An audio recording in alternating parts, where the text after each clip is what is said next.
What up, YouTube? Brokefarmer back for another video on this beautiful day. It's a little chill outside, and tonight I'm supposed to get my first frost. So I got some in-ground trees I got to cover up. I got to put the fig trees up, and I'm gonna give you some awesome tips on how to protect your trees through the frost.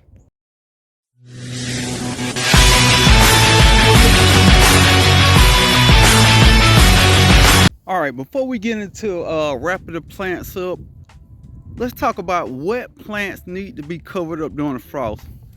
Now this is a mulberry, and mulberries and this is just a normal mulberry. I'm not sure the variety of it. I think it's a everbearing mulberry or something to that nature. But this tree at a mature size can handle any freeze. But this small treeling, sapling, whatever you want to call it, seedling, whatever, it needs protection because it's not fully mature. Remember, anytime the packaging says cold hardy down at 30 degrees or 20 degrees, that is at a mature height. Another similar situation, these fig trees. Now, one frost will not kill these fig trees, but what I'm worried about is dieback. Next year, I want this tree to grow from the stage it is now to a bigger tree, and it becomes more cold hardy. But if it dies back every year, then you're gonna have to keep protecting it every year. So that is another reason why I will be putting these fig trees up. And I'll be showing you how I store my fig trees, and I'm gonna do it a little different this year.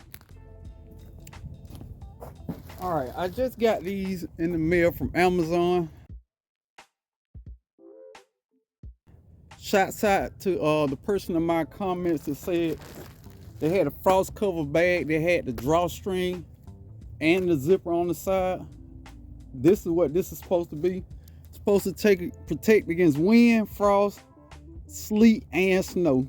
We'll see. We'll see. Protect plants from the freeze, snow, and sleet, widely used in sapling, bush, and landscape, yada, yada, yada, yada, yada, yada. So let's open it up and see what it looks like.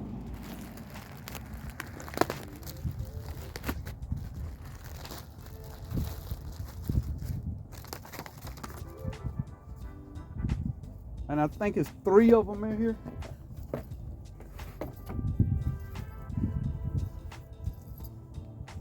All right, that's the zipper. This the drawstring. Pretty good size to them. I want to say that's 3 by 4 or something like that. So that'll be something interesting to try. Now, for my greenhouse, it's not cold enough for me to turn the heat on. It should be 31 degrees a night, and that's for a couple of hours. So I'm gonna take this old paintless cloth that I got from Home Depot, I think, and I'm just gonna drape over top of my citrus that's in the greenhouse. That should protect them fine. And these are my frost covers from last year. These are big and bulky and hard to use.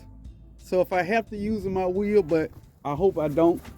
Depending on which trees I plan on covering. And these are burlap ribbons. I got this from the crafting section of Dollar General. And my intent was to wrap the bases with this. But now I don't know. We'll see what it looks like when I get out there and actually start getting going. Stay tuned. The first thing I'm gonna do, I'm gonna take my figs and put them in the shed. Figs don't need no light over the winter. And if you have a lot of citrus trees or fruit trees in general that you bring in and out the shed, in and out the house or whatever, invest in a cart. Believe me.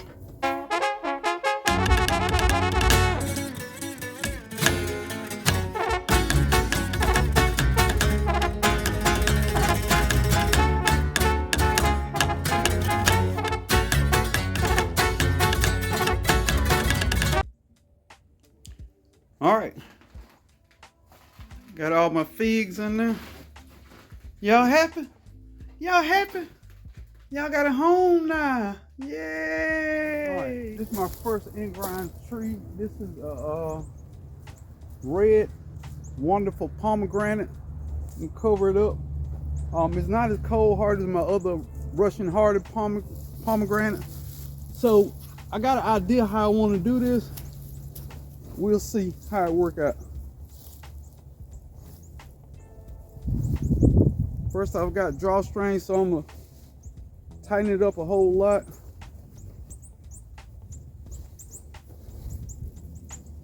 And see what we got. I don't wanna be crazy no more. Every time I think you're gonna walk out of my door, I start to jump to the conclusion you don't love me no more. Babe, give me something to work with, can you just reassure me? I'll end it before it starts. All right, the first thing I'm gonna do on this one, since it's so sensitive, is I'm gonna cover the base up. That's what we don't want to get cold.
All right, before nightfall, I'm just gonna cover it up with blankets.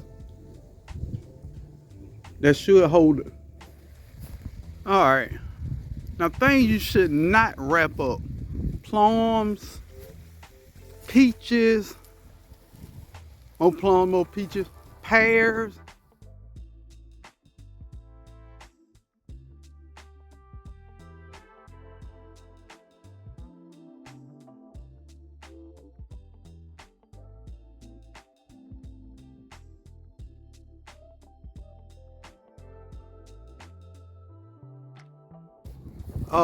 Persimmons, apple trees, nectarines, things of that nature.